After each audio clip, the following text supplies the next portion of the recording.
Good morning students. আজ আমরা class 9-এর যে চ্যাপ্টারটি নিয়ে আলোচনা করব সেটি হলো তাপ, বা যেটাকে ইংলিশে বলা হয় হিট। তাপ কি করতে পারে, তাপ কিভাবে উৎপন্ন হয়? আমরা জানি কোনো বস্তুকে আগুনে পোড়ালে তাপ উৎপন্ন হয়। আমরা যদি একটা হাত আর একটা হাতের উপরে কিছুক্ষণ ঘষি তাহলে তাপ উৎপন্ন হচ্ছে। তাহলে কি বলা হচ্ছে? তাপ হলো এক প্রকার শক্তি। তাপ হলো এক প্রকার শক্তি যা কি করতে পারে, যা কিনা কোনো বস্তুর উষ্ণতার পরিবর্তন ঘটাতে পারে। যদি আমরা কোনো বস্তুর উপরে কোনো বস্তু যদি তাপ গ্রহণ করে, কোনো বস্তু তাপ গ্রহণ করলে কি হবে? তার উষ্ণতা বৃদ্ধি পাবে। কোনো বস্তু তাপ গ্রহণ করলে তার উষ্ণতা বাড়ে, আবার কোনো বস্তু তাপ বর্জন করলে তার উষ্ণতা কমে। তাহলে তাপ হলো এমন একটা জিনিস যে কিনা কোনো বস্তুর উষ্ণতা বাড়াতে পারে অথবা উষ্ণতা কমাতে পারে, অর্থাৎ উষ্ণতার পরিবর্তনের জন্য দায়ী হলো তাপ। তাহলে তাপ গ্রহণ বা বর্জন করলে কোনো বস্তুর উষ্ণতার পরিবর্তন হয়। যদি আমরা একটা বস্তু কনসিডার করি যার ভর এম, আপেক্ষিক তাপ এস এবং উষ্ণতার পরিবর্তন হচ্ছে টি, তাহলে আমরা বলতে পারি গৃহীত তাপ বা বর্জিত তাপ সমান।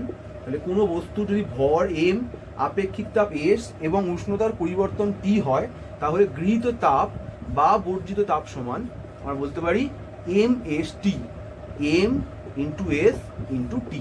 তাহলে কোনো বস্তুর গৃহীত তাপ হলো বা বর্জিত তাপ হলো এম এস টি। আচ্ছা, তাপের একক কি আছে? তাপের একক হচ্ছে ক্যালোরি। আমরা এখানে ব্যবহার করলাম কি আপেক্ষিক তাপ এস। এস এর কি একক আছে?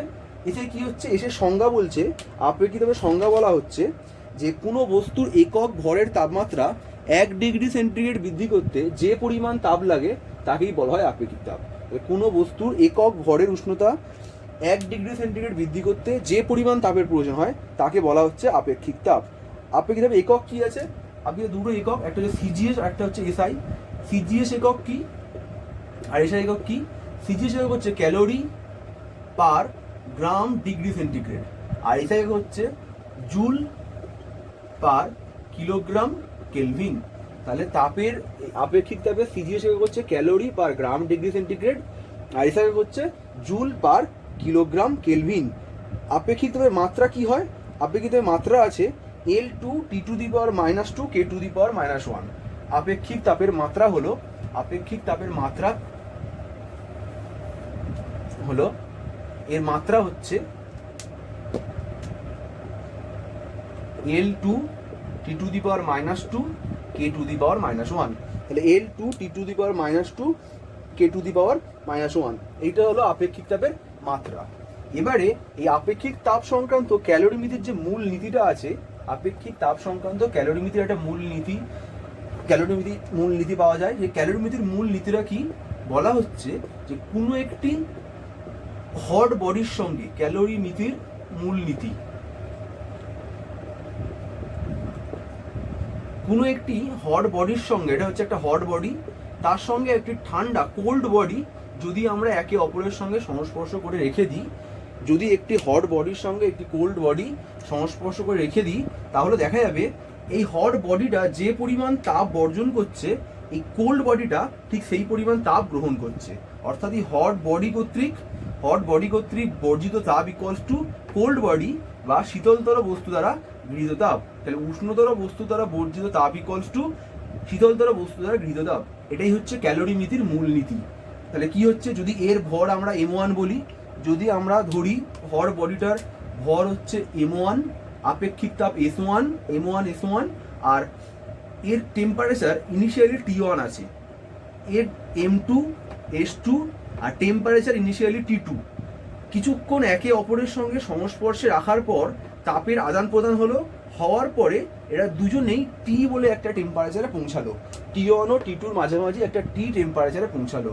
তাহলে ক্যালোরিমিতির মূলনীতি অনুসারে আমরা কি লিখতে পারি না, M1 S1 into T1 minus টি, এর উষ্ণতা কমছে, T1 থেকে টিতে যাচ্ছে, আর M2 S2 এর উষ্ণতা বাড়ছে, তাহলে T2 থেকে টিতে চলে গেল, তাহলে T মাইনাস T2। তাহলে ক্যালোরিমিতির মূল নীতি হচ্ছে M1S1 M1S1 T1 minus T equals to M2S2 T2 minus T. এই হচ্ছে ক্যালোরিমিতির মূল নীতি। জানতে পারলাম তাপ সংক্রান্ত আলোচনা, আপেক্ষিক তাপ কাকে বলে, ক্যালোরিমিতির মূল নীতিটা কি। এবার এই সংক্রান্ত কয়েকটি গাণিতিক সমস্যার সমাধান আমরা করে নেব। আচ্ছা, ক্যালোরিমিতির মূল নীতি অর্থাৎ H ইকুয়ালস টু M/S/T, এই সংক্রান্ত একটা অঙ্ক আমরা দেখে নেব। কি বলছে দেখো অঙ্কটাতে, 100 গ্রাম বিশুদ্ধ জলের উষ্ণতা 30 ডিগ্রি সেন্টিগ্রেড থেকে স্ফুটনাঙ্কে নিয়ে যেতে কত তাপ প্রয়োজন। তাহলে 100 গ্রাম বিশুদ্ধ জলের উষ্ণতা 30 ডিগ্রি সেন্টিগ্রেড থেকে স্ফুটনাঙ্কে নিয়ে যেতে কত তাপ প্রয়োজন। তাহলে আমরা এখান থেকে আগে কি কি ডাটা গিভেন আছে সেই গিভেন ডাটাগুলোকে এখান থেকে লিখে নেব। কি ডাটা গিভেন আছে, ভর M ইকুয়ালস টু 100 গ্রাম। আর কি বলছে, উষ্ণতার পরিবর্তন, আপেক্ষিক তাপ কত, এটা মনে রাখতে হবে। জলের আপেক্ষিক তাপ হচ্ছে, আপেক্ষিক তাপ জলের ক্ষেত্রে গিভেন নাও থাকতে পারে, তোমাদেরকে এটা মুখস্থ রাখতে হবে। আপেক্ষিক তাপ S ইকুয়ালস টু 1। তাহলে জলের ক্ষেত্রে আপেক্ষিক তাপ S এর মান হলো 1 calorie per gram degree centigrade, 1 calorie per gram degree centigrade. আর উষ্ণতার পরিবর্তন কত বলা হচ্ছে, উষ্ণতার পরিবর্তন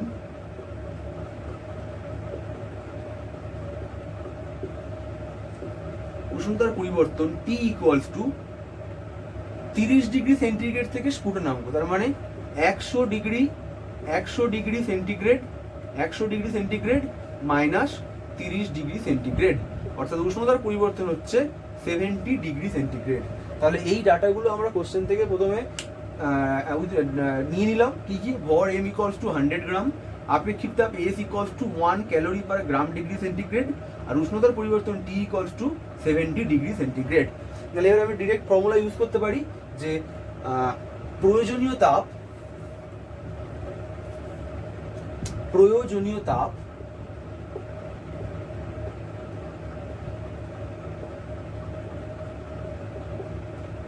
equals to M into S into T।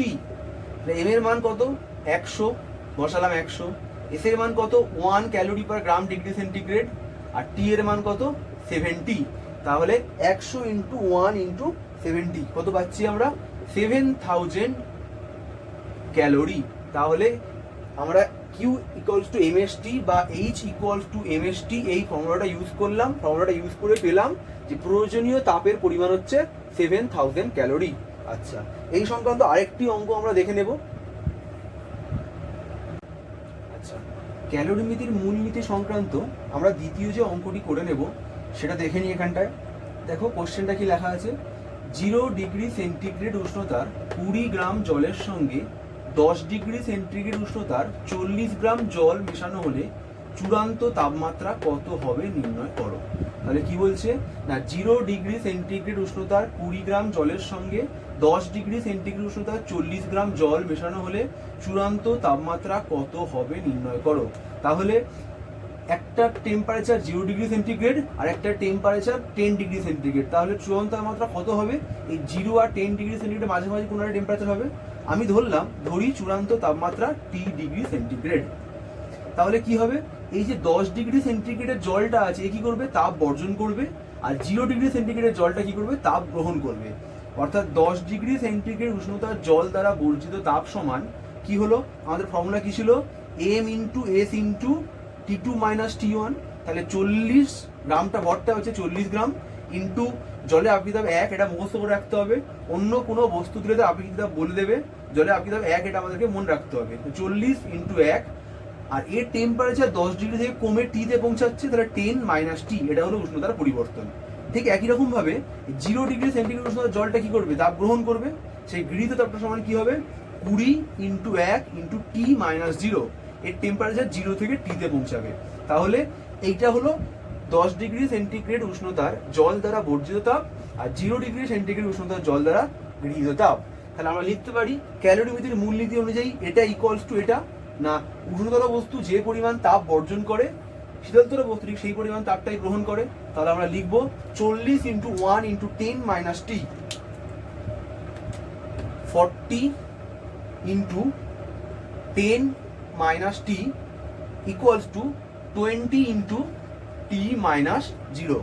তাহলে 40 into 10 minus T equals two 20 into T minus 0। তাহলে কি হয়ে গেল 400 minus 40t equals to 20t minus 0। ওটা প্রপোর্শনাল কোনো দরকার নেই। তাহলে সেখান থেকে পাচ্ছি আমরা 60t equals to 400। 60t equals to 400, অর্থাৎ t equals to 400 by 60। t equals to 400 by 60। Calculation করলে কি পাচ্ছি আমরা, কাটাকাটি করলে 0, আর এটা হচ্ছে 20/3। তাহলে টেম্পারেচার হবে 20/3 ডিগ্রি সেন্টিগ্রেড। 20/3 মানে কত, 6.67 ডিগ্রি সেন্টিগ্রেড। তাহলে একটা 10 ডিগ্রি সেন্টিগ্রেড উষ্ণতা 40 গ্রাম জলের সঙ্গে 0 ডিগ্রি সেন্টিগ্রেড উষ্ণতার 20 গ্রাম জল যদি আমরা মেশাই, তাহলে চূড়ান্ত তাপমাত্রা কত হবে না 6.6 ডিগ্রি সেন্টিগ্রেড। তাহলে আমরা ক্যালোরিমিতির মূলনীতি সংক্রান্ত কিছু অঙ্ক করে নিলাম। এবারে আমরা এর পরবর্তী আলোচনায় চলে যাব। এর পরবর্তী আলোচনায় কি বলা হচ্ছে, কার্য ও তাপের তুল্যতা। কার্য ও তাপের তুল্যতা এই সংক্রান্ত জুল একটি সূত্র দিয়েছিলেন। উনি কি বলেছিলেন, তাহলে তাপ ও কার্য সংক্রান্ত যে জুলের সূত্রটা আমরা পাই, সেই জুলের সূত্রতে বলা হচ্ছে যে যখন কোনো কার্য করার ফলে তাপ উৎপন্ন হয় অথবা তাপকে কার্যে রূপান্তরিত করা হয়, তখন উদ্গীত কার্য এবং উৎপন্ন তাপ পরস্পরের সমানুপাতিক হয়। যখন কার্য করার ফলে তাপ উৎপন্ন হয় এবং উৎপন্ন তাপ বা তাপকে কার্যে রূপান্তরিত করা হয়, তখন কৃত কার্য এবং উৎপন্ন তাপ পরস্পরের সমানুপাতিক হয়। অর্থাৎ তাপ এবং কার্য পরস্পরের সমানুপাতিক, এটাই বলা হচ্ছে।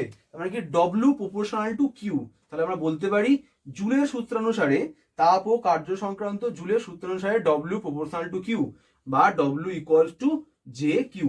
W equals to J Q, এটাই হচ্ছে তাপ সংক্রান্ত জুলের সূত্র। এবার এই জেটাকে কি বলা হয়, এই জেটাকে বলা হয় যান্ত্রিক তুলাঙ্ক। এই জেটাকে বলা হয় যান্ত্রিক তুলাঙ্ক। এখানে যে ধ্রুবকটাকে আমরা কনসিডার করলাম সেটাকে বলা হচ্ছে যান্ত্রিক তুলাঙ্ক। ঠিক আছে, এই যান্ত্রিক তুলাঙ্কের সংজ্ঞা কি দেওয়া রয়েছে, বলছে 1 একক তাপ উৎপন্ন করতে যে পরিমাণ কার্য সম্পাদন করতে হয় তাকেই তাপের যান্ত্রিক তুলাঙ্ক বলা হয়। তাহলে 1 একক তাপ উৎপন্ন করতে যে পরিমাণ কার্য সম্পন্ন করতে হয় তাকেই 1 ক্যালোরি, তাকেই যান্ত্রিক তুলাঙ্ক বলা হয়। এবার তাপের যান্ত্রিক তুলাঙ্কের মান কি, 4.2 ইন্টু 10⁻7 আর্ক পার ক্যালোরি। এই জে এর মান মনে রাখতে হবে, দুটো হয়, একটা হচ্ছে 4.2 জুল, 4.2 জুল পার ক্যালোরি, আর একটা হচ্ছে 4.2 ইন্টু 10⁻7 আর্ক পার ক্যালোরি। তাহলে যে দুটো মান যদি আমরা সিজিএস এসআইতে করি 4.2 জুল পার ক্যালোরি, আর যদি আমরা সিজিএস করি 4.2 ইন্টু 10⁻7 আর্ক পার ক্যালোরি।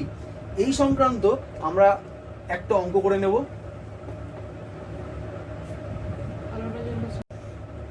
আচ্ছা, জুলের সূত্র সংক্রান্ত যে অঙ্কটি আমরা এবারে দেখে নেব সেটি হলো, দেখো কি বলা আছে অঙ্কটা, 420 জুল তাপ কার্যে রূপান্তরিত হলে কি পরিমাণ তাপ উৎপন্ন হবে।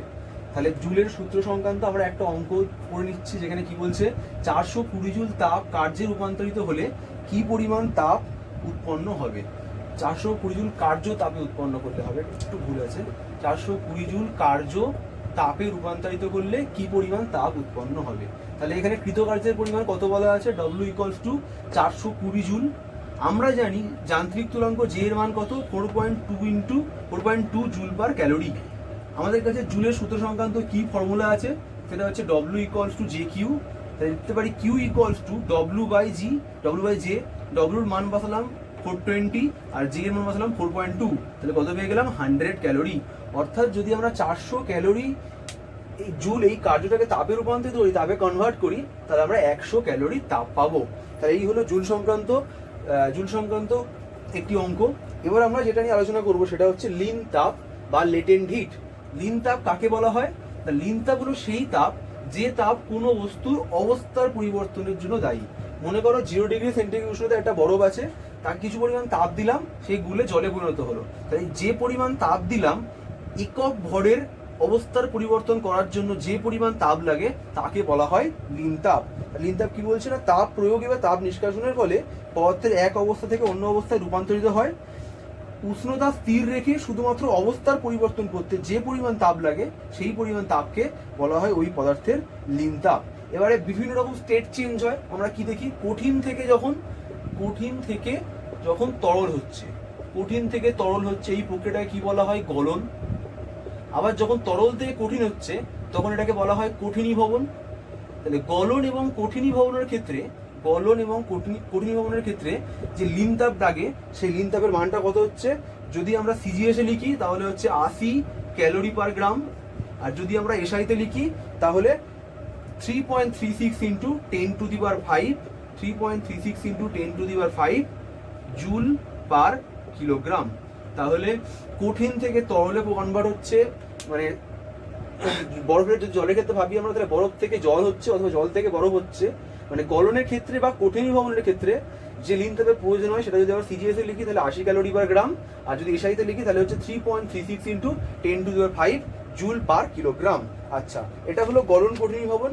আবার যদি বাষ্পীভবন আর ঘনীভবন ভাবি আমরা, তাহলে তরল থেকে বাষ্প হচ্ছে, তরল থেকে বাষ্প হচ্ছে এটাকে বলা হয় কি? বাষ্পীভবন।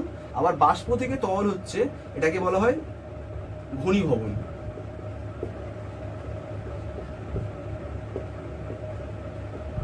তাহলে এই ক্ষেত্রে বাষ্পীভবন বা ঘনীভবনের ক্ষেত্রে লিনতাপের মানটা কত? বাষ্পীভবন বা ঘনীভবনের ক্ষেত্রে যদি সিজিএসে লিখি তাহলে সিজিএসে লিখলে লিনতাপের মান হচ্ছে 537 ক্যালোরি পার গ্রাম, 537 ক্যালোরি পার গ্রাম। আর যদি এসআইতে লিখি তাহলে কি হবে? 22.68 into 10⁵ joule per KG, 10⁵ joule per KG. তাহলে লিনতাপ হলো এমন একটা তাপ যে কিনা কোনো বস্তুর উষ্ণতার পরিবর্তন ঘটাতে পারে না, শুধুমাত্র অবস্থার পরিবর্তন ঘটায়। একক ভরের কোনো পদার্থের অবস্থার পরিবর্তন ঘটিয়ে কঠিন থেকে তরল করতে বা তরল থেকে কঠিন করতে বা তরল থেকে বাষ্প করতে, বাষ্প থেকে তরল করতে যে পরিমাণ তাপের প্রয়োজন হয় তাকে বলা হয় লিনতাপ। বিভিন্ন ধরনের অবস্থার পরিবর্তনের ক্ষেত্রে বিভিন্ন ধরনের লিনতাপের মান হয়। যদি আমরা কোনো বস্তুকে, এটা জলের ক্ষেত্রে যদি ধরা হয় তাহলে বরফ থেকে জল করলে যে তাপটা লাগে সেটা হচ্ছে 80 ক্যালোরি পার গ্রাম। আবার জল থেকে 80 ক্যালোরি পার গ্রাম যদি আমরা নিয়ে নিই, এই তাপটা নিয়ে নিই, তাহলে সেটা কঠিনে পরিণত হবে। তাহলে কঠিন থেকে তরলে পরিবর্তন বা তরল থেকে কঠিনে পরিবর্তনের ক্ষেত্রে লিনতাপের মানটা হচ্ছে 80 ক্যালোরি পার গ্রাম, এটা সিজিএসে। আর এসআইতে হচ্ছে 3.36 ইন্টু 10⁵ জুল পার কিলোগ্রাম। আবার তরল থেকে বাষ্পীভবন, তার মানে যদি বাষ্পীভবন প্রক্রিয়াটা ঘটে, মানে জল থেকে জলীয় বাষ্প হয়, তাহলে যে পরিমাণ তাপ লাগে সেটা হচ্ছে 537 ক্যালোরি পার গ্রাম, মানে প্রতি গ্রামে 537 ক্যালোরি তাপ দরকার। আবার বাষ্পকে ঠান্ডা করে তরলে পরিণত করতে যে পরিমাণ তাপ ওখান থেকে নিষ্কাশন করতে হয় সেটা হচ্ছে সিজিএস পদ্ধতিতে 537 ক্যালোরি পার গ্রাম। এই মানটা এসআই পদ্ধতিতে হচ্ছে 22.68 ইন্টু 10⁵ জুল পার কেজি। তাহলে তাপ সংক্রান্ত আলোচনা করলাম, ক্যালোরিমিতির মূলনীতি সংক্রান্ত আলোচনা করলাম, তারপরে আমরা আলোচনা করলাম জুলের সূত্র সংক্রান্ত, এবং তারপর জানলাম লিনতাপ সংক্রান্ত। তাহলে আজকে আমরা তাপের এই বিষয়গুলো নিয়ে আলোচনা করলাম। এর পরের দিন এর পরবর্তী বিষয়গুলিকে নিয়ে আলোচনা করব। Thank you.